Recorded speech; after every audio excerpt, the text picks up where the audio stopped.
Okay, it's good to see everyone tonight. Thanks for joining for what is the first, I hope, of now a weekly Parsha shir that I'll be giving on Wednesday nights, and also Rabbi Truboff will be giving, I think, a 6 or 7 part series over the next few weeks on Thursday afternoons at 1, and that starts tomorrow. Also, it's at a different Zoom room, but the Zoom information for that shir was sent out today, and will be sent out again tomorrow morning. So this week we read Parshat Lecha, and I want to dive into that first pasuk, the first verse that we read in our parsha. So there it says, "Vayomer Hashem el Avram Lech Lecha," that God says to Avram, "Go forth from your native land, from your father's house, to the land that I will show you." And of course, Avram is being told to leave his family, to leave where he's living. And also to leave his birthplace, which raises a question about where exactly Abraham was born. And where do we normally think that Abraham was born? What comes to mind first? Ur. Okay, thank you, Ellen. Right, Ur comes to mind first. That's our instinctive reaction, is that Abraham was born in Ur. And that there's good reason for why we think that Abraham was born in Ur. And that's because Abraham is often described, or God often says that he brought Abraham out of Ur. So just a few prakim later, the Torah will tell us that then God said to Abraham, "I am the Lord who brought you out from Ur to assign you this land, the land of Eretz Israel, the land as a possession." And also in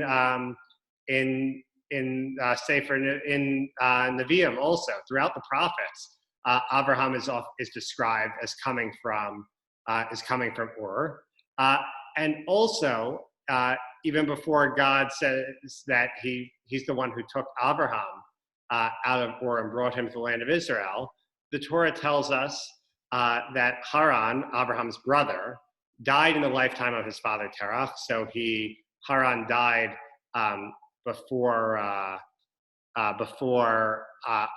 before Abraham did and before their father did, in his native land, which, according to the Torah here, is Ur Kasdim. So it seems like, presumably, if Haran dies in his native land and his native land is Ur, it sounds like one would assume that if that's Haran's native land and Haran is Abraham's brother, that is also Abraham's native land.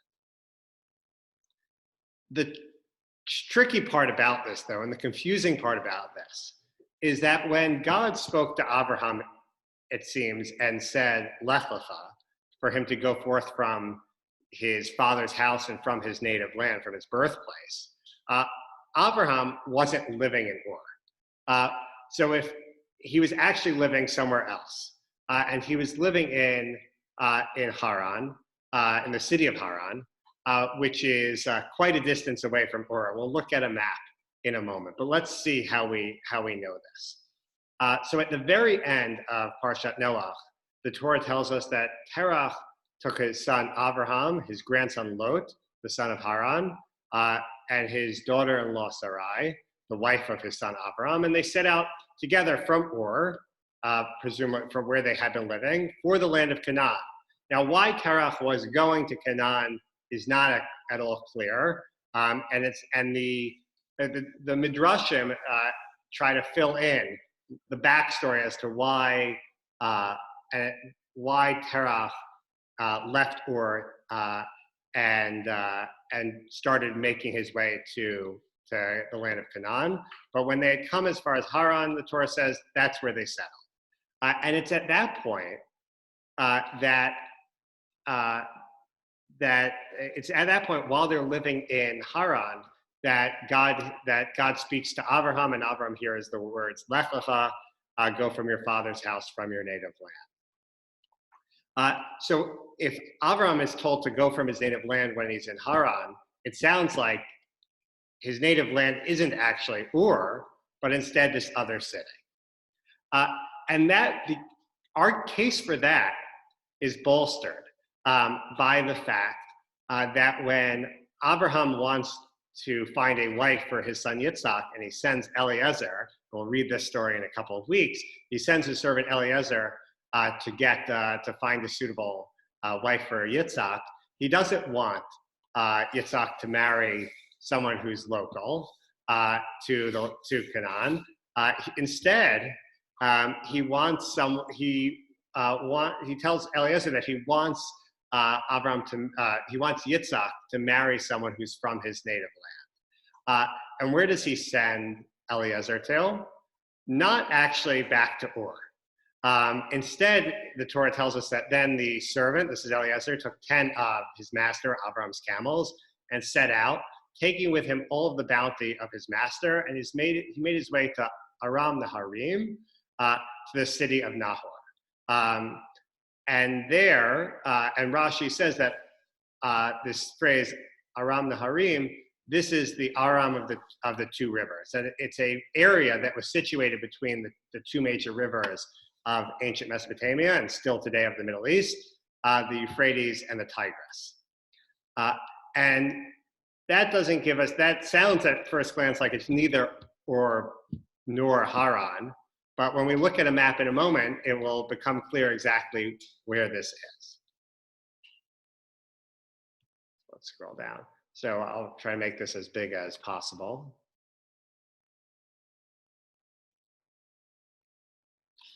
Okay, so this is a map that approximates, and there's some debate about sometimes the location of all these, of all the cities that are mentioned in Tanakh, especially in Sefer Breshit. And also sometimes there were cities in the ancient Near East that had very similar names. But generally, it's understood that Ur was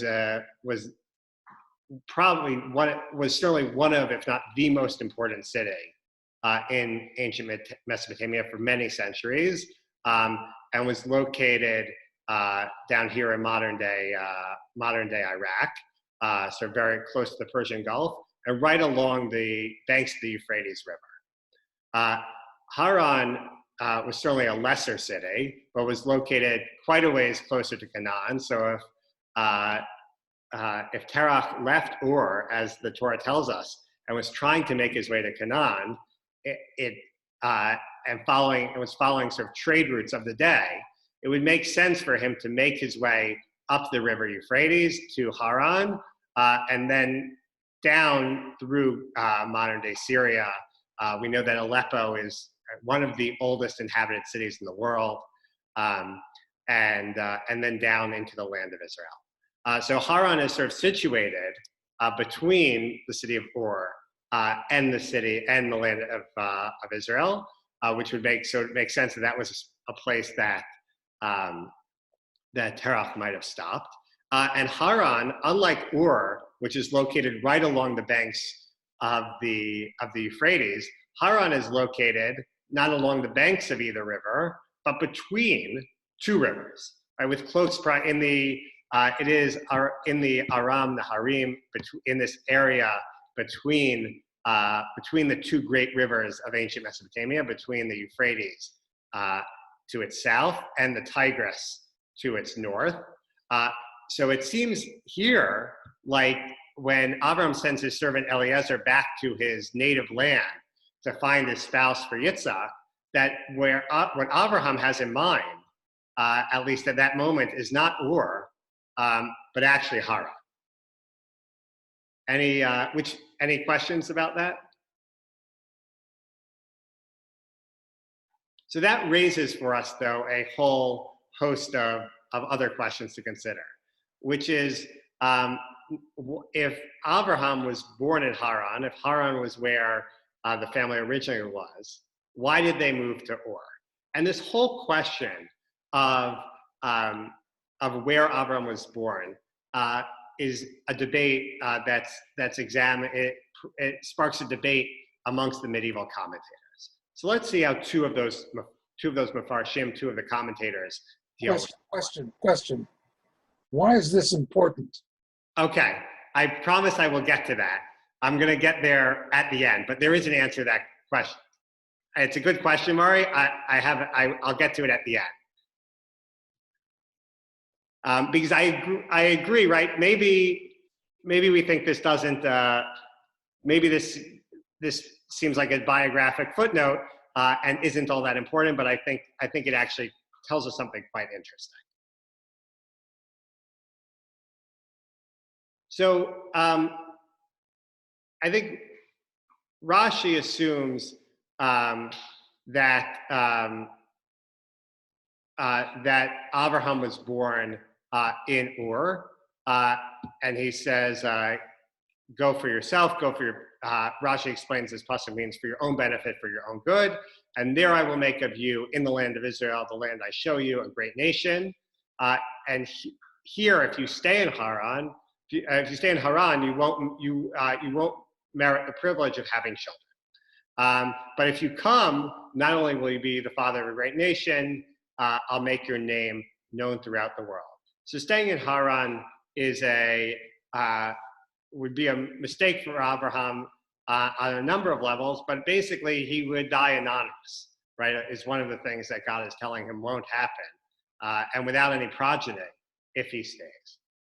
And Rashi continues his explanation of God's command in his commentary on the second pasuk in our parsha. And he says, but he had not already departed from there together with his father, and had reached as far as Haran. But thus God, in effect, said to him, go still farther away, leave now your father's house also. So essentially, Rashi actually suggests that Lech Lecha was a command that Abraham was told twice, or over a long period of time. That once Abraham hears the call Lech Lecha, or the command to go, when he's in Ur, and he goes with his father, who's going to Haran, and he goes as far as Haran, and that was the command: go from your birthplace. And then, according to Rashi, Abraham is told to go again, to go from his father's house, and that's the command he hears in Haran, and that's actually what sparks the last departure and the final journey into the land of Israel. So for Rashi, Abraham is born in Ur, and hears this command Lech Lecha either two different times, or it sort of carries him over a long period of time. The Ibn Ezra offers a different read. The Ibn Ezra writes that God commanded Abraham, while he was yet still in Ur, to leave his country, his place of birth, and also his father's house. And the reason that God told Abraham to leave his father's house is the Lord knew that although he had set out for Canaan, Terach would settle in Haran. Terach did not die until 60 years after Abraham left his father's house in Haran. However, the Bible doesn't tell us how old he was when he left Ur. After telling Abraham to go onto the land that I will show you, God revealed his secret to him. He told him which land he had in mind, for we read, and they went forth to go into the land of Canaan. It's also possible that I will show you refers to, for all the land that you will see, to you will I give it. So according to the Ibn Ezra, this actually sounds similar to Rashi in many ways, that God told Abraham was born in Ur. God knew that Terach was leaving Ur also, but would settle in Haran, and that God gives Abraham this two-part command because he wants him not just to leave Ur, but also to leave his father in Haran. The Ramban disagrees with Ibn Ezra, and the Ramban suggests that Abraham was not born in Ur, but somewhere else. So the Ramban writes, out of your country and from your birthplace, that Rashi wrote, but had he not already departed from there together with his father and reached as far as Haran? But this, in effect, did the Holy One, blessed be he, say to him, go still further away from your father's house. And the Ramban is the Ramban clearly you can see lived after Rashi and after Ibn Ezra because he's responding to them. And Ibn Ezra explained the verse as follows. And God had already said to Avram, go out from your country, since this command came to him when he was still in Ur, and there he commanded him to leave his country, his birthplace, and his father's house in which he was. But this is not correct. So the Ramban says Ibn Ezra is wrong. For if so, it would follow that Avram was a central figure in the journey from his father's house by command of God, while Terach, his father, voluntarily went with him. Yet Tanakh says that the Chumash tells us at the very end of Parshat Noach, like we saw, that Terach took Avram his son, which teaches us that Avram followed his father and not the other way around. And that it was by his counsel that Avram went from Ur to go to the land of Canaan.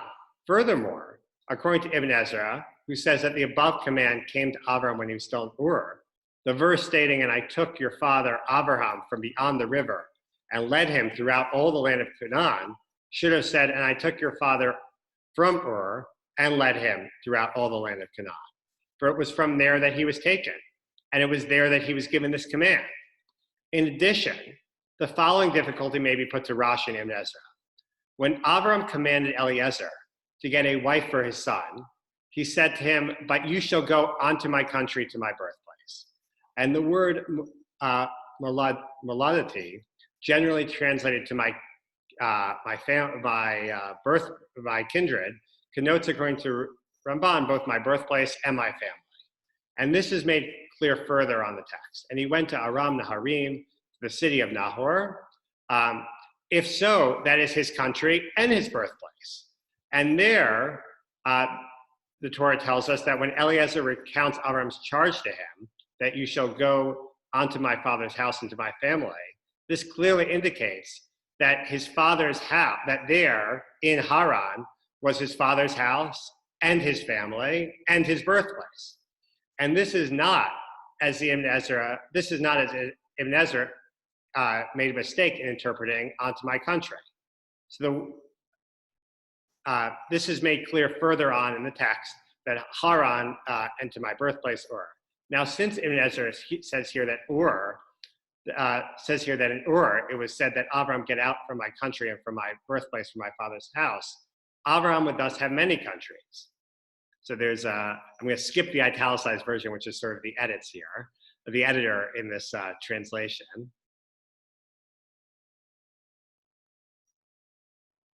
But the essential principle you already know from what we have written above, namely that Haran is Avram's country and there is his birthplace, it having always been his father's country, and there Avram was commanded to leave them. In Breshit Rabbah, the rabbis here interpret the double expression of the verse as signifying two departures which Avram is to make, one from Mesopotamia generally and one from this city in particular. Namely, the rabbis similarly say Lecha, one departs from Aram Naharim, that area in general, and Aram Nahor, that city in particular. The reason then that the Torah tells Avram to go both from his homeland, or both from his country and from his birthplace and from his father's house, isn't because these are different places, as Ibn Ezra suggested, right? They're not, it's not, and Rashi, that he's not being told to leave Ur on one set because that's his birthplace and his father's house, which is Haran. These aren't different places that God is instructing him to leave. Instead, it's because it's difficult for a person to leave the country where he dwells, where he has his friends and companions. This is true all the more so if this is his native land, and all the more so if his whole family is there. Hence, it becomes necessary to say to Avram that he leave for all this for the sake of his love of the Holy One, blessed be He. So Rashi and Ibn Ezra, on the one hand, say that Abraham was born in Ur, and that at some point, for some reason, we can think about midrashim that might give us reasons. Terach decides to move the family.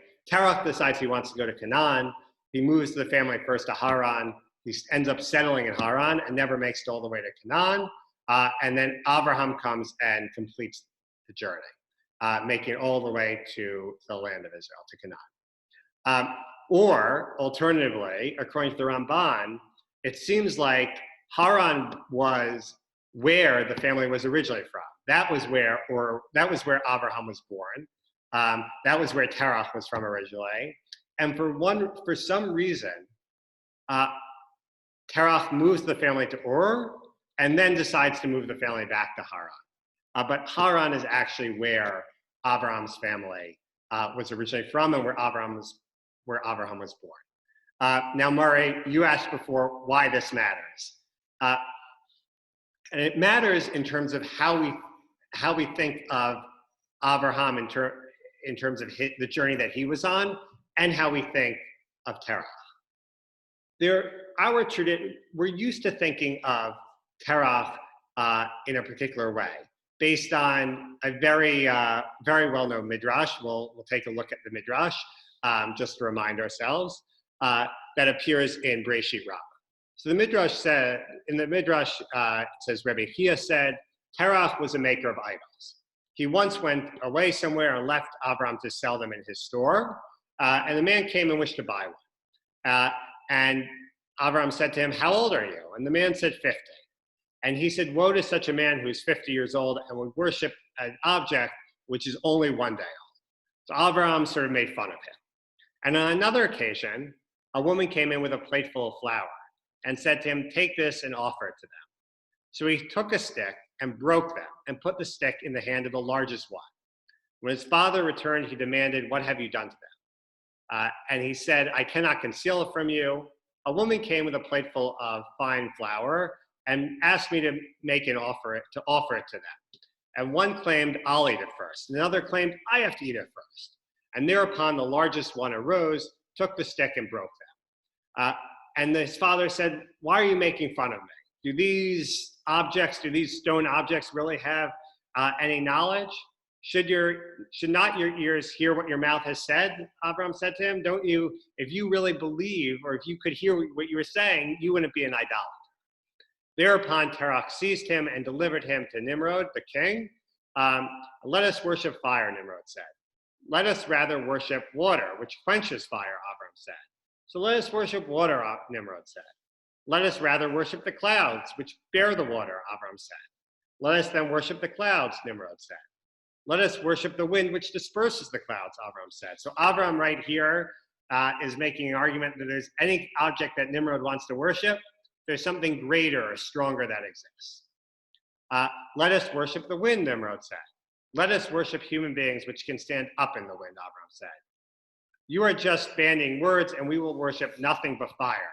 Behold, I will cast you into it, and let your God, whom you adore, come and save you from it," Nimrod said. So Nimrod catches on that Abraham's making fun of him at some point. Says, "I'm going to put you into a fiery furnace, and if this one God that you claim exists is real, he'll save you."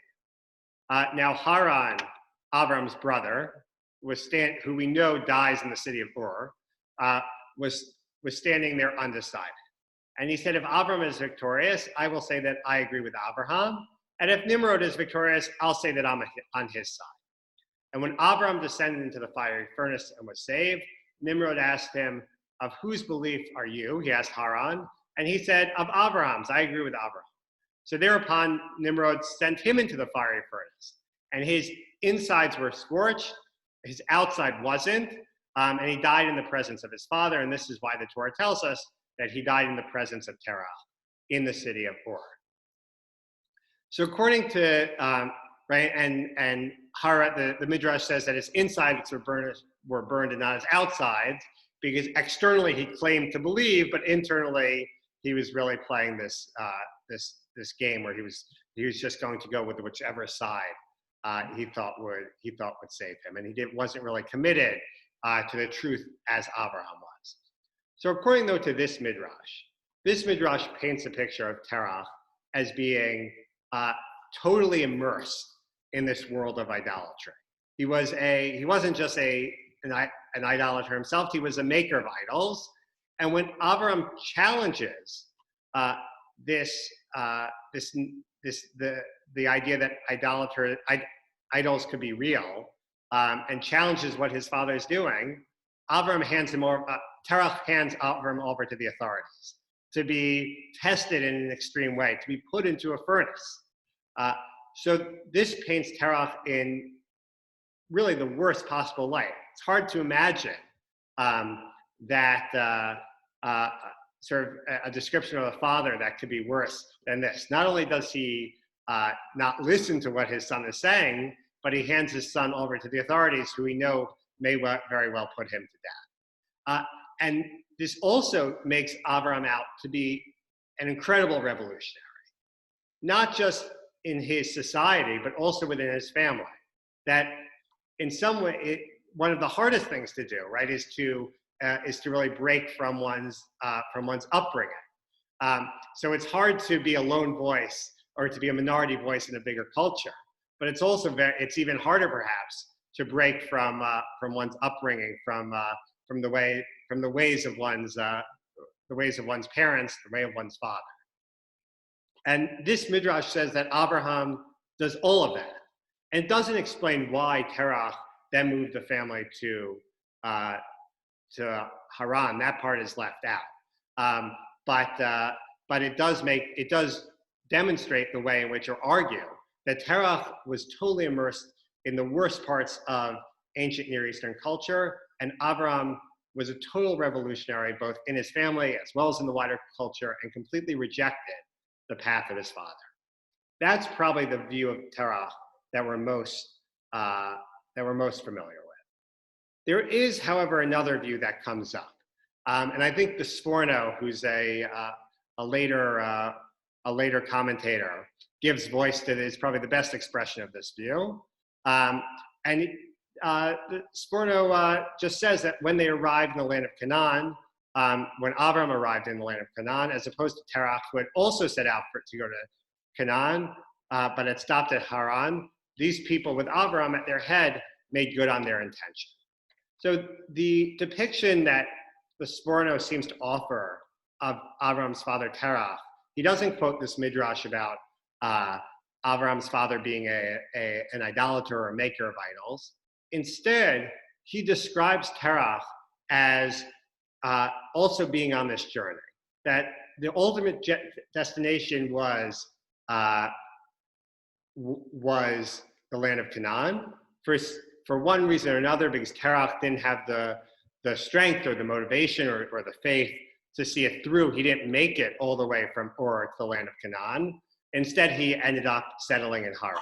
But that was the journey he was on.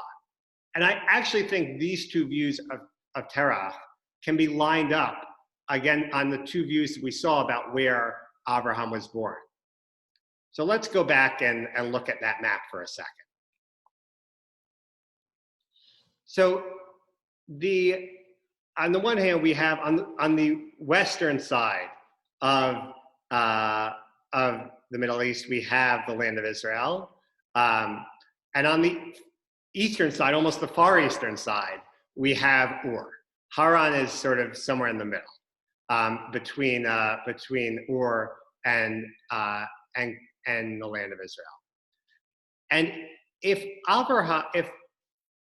Terach was originally from Haran and moved to Ur, which was the most important city in the idolatrous culture, he was moving to a city that was at the heart of this idolatrous culture, drawn by the fact that it was a hub of both religious activity at the time for in this idolatrous milieu, and also for its probably also because it was an economic and commercial center, and he totally ignored or wasn't interested in anything that the land of Israel had to offer. Instead, he wanted to be at the heart of the idolatrous culture of the ancient Near East. And I think that lines up pretty close. That description of Terach as someone who would move from Haran to be at the heart of the the idolatrous culture that was around him to be in Ur of his own volition. That lines up with this midrashic view that we have of Terach as being a maker of idols and one who would hand his son over to the authorities when his son questions his idolatrous beliefs. But if Terach was actually, and Abraham were originally from Ur, and Terach decided of his own volition that he wants to go to the land of Canaan, as some psukim in the Torah suggest, and certainly as the Sforno argues, then that tells us something that presents a very different image of Terach. Terach isn't perhaps someone who is totally enmeshed in his idolatrous culture. He's not on the same level of Abraham. He doesn't have the faith of Abraham. God doesn't speak to him as he speaks to Abraham. But Terach then, if he's leaving Ur, because even though that's where he's from, but because he knows something better is out there, Terach also is a person with some level of faith and expansive vision. And he doesn't make it all the way to the land of Israel. He only gets as far as Haran. But in this view of Terach and Abraham isn't a complete, let's say, revolutionary within his family. He doesn't totally break from the path of his father. His father already was on a journey. His father was moving physically from his homeland, from his birthplace in Ur, to the land of Israel. He didn't get there. He didn't get all the way. Avram had to complete the journey that his father started. But it was a journey also that his father was already moving on. His father started, and Avram completes the journey. So I think we can look at these three geographic locations, Ur, Haran, and Canaan, right, as also being on a sort of a line, let's say, from idolatry to monotheism, and that if Ur is pure idolatry, obviously, the land of Israel is monotheism, and where we're born as a people. But so Haran is in the middle, and if Terach moved from Haran to Ur, he's fully immersing himself voluntarily in this idolatrous culture, and that then Avram totally breaks with his father and with his family when he sets off on his path. But if this other explanation is correct, if the Ramban is correct, and Avram was born not in, if the Ibn Ezra is correct, then Avram was born in Ur, and his father chooses to leave Ur of his own volition, as the Sforno suggests, then Avram isn't a revolutionary, isn't breaking with his father. Instead, he's completing this journey that his father starts from Ur. His father aimed to get to Canaan. He didn't have the strength to follow through, but he started Avram on this journey. He settles in Haran, and then Avram completes his father's mission. And that's why I think it matters how we see where Avram was born, because it tells us, it adds to who we think he was. Is he someone who was completing a journey that his father launched him on, or is he someone who was overcoming the idolatry of his father and of his family? I'll open it up for questions. So I have a take on this. So the way I see it is a little bit slightly differently. The way I see it is that it starts off that Abraham really has a revelation. There's a revelation. So it all starts with a revelation. He looks around him and he sees that this is a totally an idol-worshiping, polytheistic society. Totally, absolutely and totally. And it includes all of the community, and includes his father, and includes everybody. And he looks at this, and from his intellectual standpoint, that goes on to develop a revelation, a real revelation, that in matter of fact, there is but one God. There is only one God, and that's our God, God in heaven, with all of the attributes that we regularly apply to God. And it's got nothing to do with these idols that he turns his nose up at. And it becomes clear to him that this is a very dangerous point of view that he's now expressing based on the revelations that he's received. Very dangerous. And he thinks to himself, the first thing I need to do, and I think the Medrash helps us with this, that it is very dangerous and it could kill him. And the first thing he has to do is he has to leave that society. And whether his father leads him or whether he leads his father, his move is to remove himself from this idol-worshiping society. And he gets to Aram, and he comes to realize that leaving his society is not enough. That if he's going to play this out properly, he has to also leave his family. And so his revelation and his understanding of the true divinity happens in steps. And it's maybe not complete on his journey from Ur to Haram. He leaves Haram and he keeps on moving further away from his society and from his family as the revelation expands and develops. And he understands that the only way that he can really play out what he now knows to be the truth is that if he moves further west. Now, in the land of Canaan, there's nothing. There's nothing there. There are no Jews there. There are no, as I understand it, there are no monotheists there. He's breaking new ground, but he feels that it's going to be safer there than it would have been in Mesopotamia. And that's my take of it. There's a significant revelation. I mean, he's called the Father. It's based on this enormous revelation that occurred. And escape the danger and escape the negative influences, not only of his society, but of his family.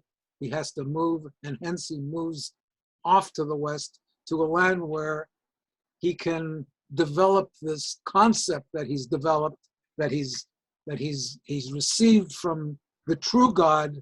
He can do that properly away from his society and away from his family. How's that? I think, right, it's a, I think there's a lot there.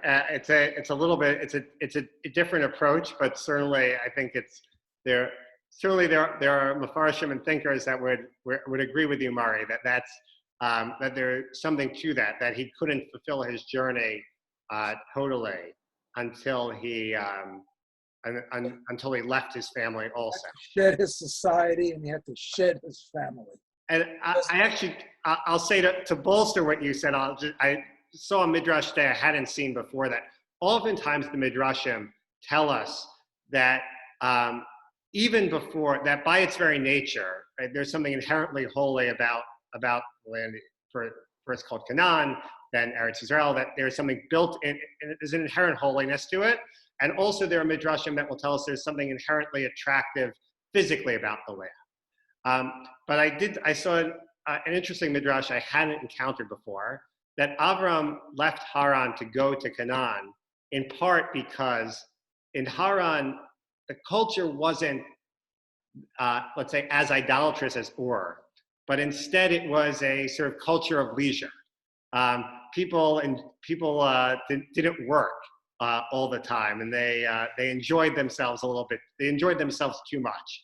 And that when Avram, though, went to Canaan, he saw that the inhabitants of the land, who weren't monotheists then, right, were out there working their fields at the right time and doing all the labor that had to be done. And that's what made him think this would be a place that would be suitable for his spiritual growth.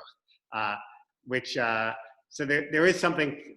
I think that midrash suggests, fits, Mari, with the argument that you're making. Other comments or questions?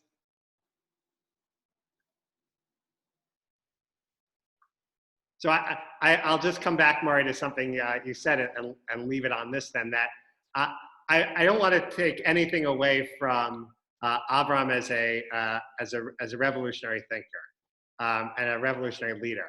But I think what this debate should force us to think about is, who was Terach? Is he this evil idolater, or is he much more of a tragic figure No, so in my opinion, Terach is nothing. He's irrelevant. Terach is totally irrelevant. And the key issue, and I wouldn't frame Avraham as a revolutionary. No, not at all.